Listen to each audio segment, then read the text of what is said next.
Welcome to our next introductory tutorial for Photoshop. Today's topic is about the healing brush and the spot healing brush. We'll be using it to show you how you can touch up blemishes on a photo.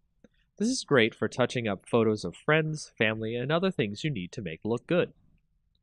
We'll start by taking a photo of someone having blemishes on their face and opening it in Photoshop.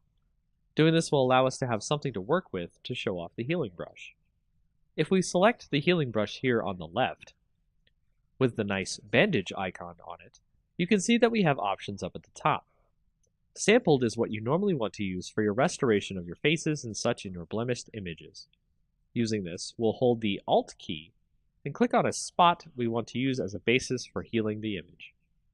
Once we've done that, we'll heal a spot here, and you can see that the brush has figured out what to use nearby to make the healing effect of the brush take place. If we continue, we can remove all the blemishes, and it's a pretty amazing tool. Another way we can do this is, of course, with our spot healing brush, which will do something akin to the selection tool and automatically come up with what you want to heal.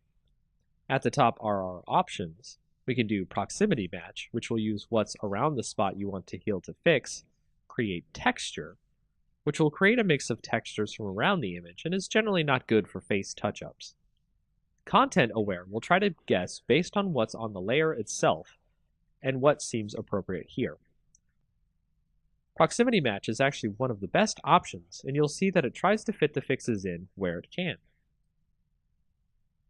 So be careful with your healing and have fun making faces and other things look great.